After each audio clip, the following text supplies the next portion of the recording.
Friends मो गुड्डी आपण स्वागत करुच्ची मो चैनल गुड्डी एंड फूडी को आज रेसिपी स्टार्ट करिया पूर्व जदि आपण मैंने मो चैनल को सब्सक्राइब करना तो जल्दी जल्दी सब्सक्राइब कर दिंतु आदि भिडियोटी आपको भल लगे तो लाइक एंड शेयर करने को जमार भूलें व्यूअर्स ओडिया मानकर एनर्जी बुस्टर फूड कौन कहले डेफिनेटली पखाड़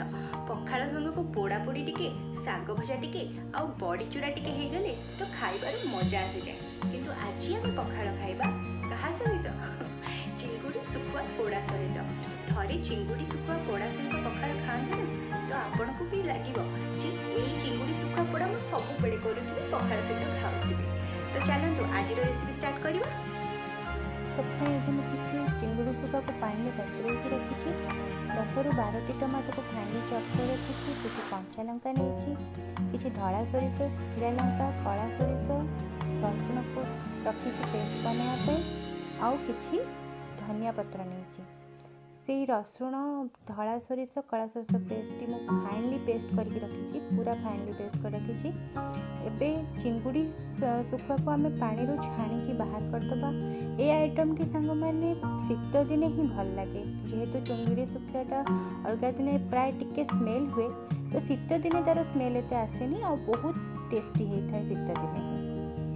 तो ये आम कड़े गरम करना कड़े किसी तेल नवा चिंगुड़ी सुखुआटा को आम हल्का करने पूर्व आम हल्का भाजी ना सब चिंगुड़ी सुखुआ को कड़े पकईदेली तेल गरम हो सारे पकईदेली किसी समय आम चले ना सब चिंगुड़ी सुखुआ को चले ना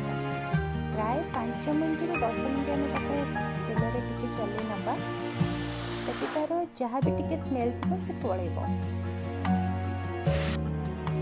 क्रंचीनेस आसा पर्यटन चले ना हल्का लाल हवा पर्यटन चलेबा ए देखो लाल ही आसला तो रंग चेंज हो गलानी गोटे डेक्ची बसई नवा सबू जो चिंगुड़ी सुखुआ आम भाजी थे आम से डेक्ची को नहीं आसवा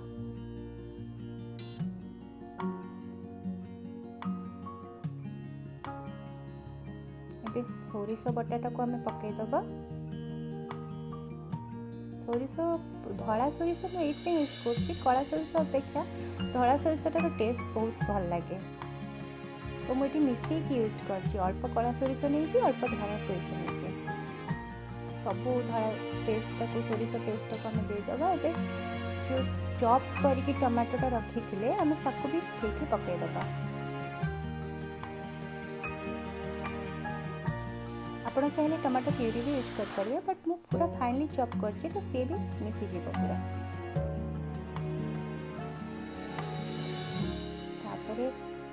आम से किछि कंचा लंका जो काटिकी रखी थे से सब पकईदबा किछि लंका गुंड देदबा लुण देदबा स्वाद अनुसार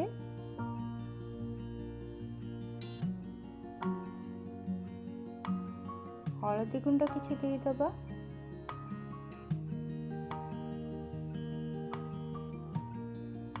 तापरे ताकू कंटिन्यूअसली टिके चले दबा 2-3 मिनट पर्यंत चले नबा टमाटो कंचा लंका सब जहाँ भी आम पकईले सब मिसी जीव जमी चिंगुड़ी सुखुआ सहित पूरा भल भाव मिसईदबा तेज किसी सोरिष तेल सेटवा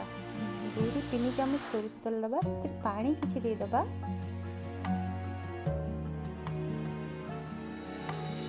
भल से गोले दबा टिके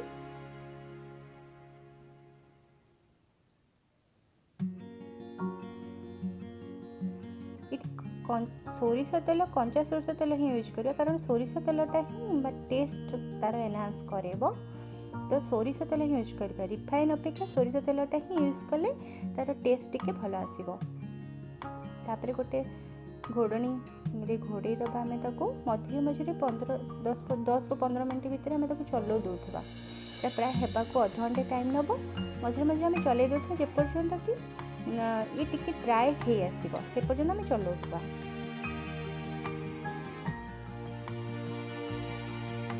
अध घंटे भितर आमर ये आइटम रेडी हो देखो पूरा हो सारा मोर टिके अधिका ड्राए हो गला आपण चाहिए जदि या पूर्व टिके माने सेमी ग्रेवी रखिपारे जोटा कि भल लगे मत एमती सुखिला सुखिला भल लगे तो मुझे कल आपको जब टी ग्रेवी भल लगुव ताले आप टिके पानी थी रखिपारे बंद कर दे पारे। एबे आमे धनिया पत्र पकईदबा आमर चिंगुड़ी सुखुआ रेडी हो गला। आपण पखाल सहित एक मजा नियंतु यार आ करंतु खाआंतु आ कमेंट सेक्शन में तो निहाती कहबे केमिति लागिला आपनको चिंगुड़ी सुखुआ पखाल सहित यार कॉम्बिनेशन बहुत ही भल लगे। थाने थरे ट्राए करंतु आ मते कहंतु। Thank you friend.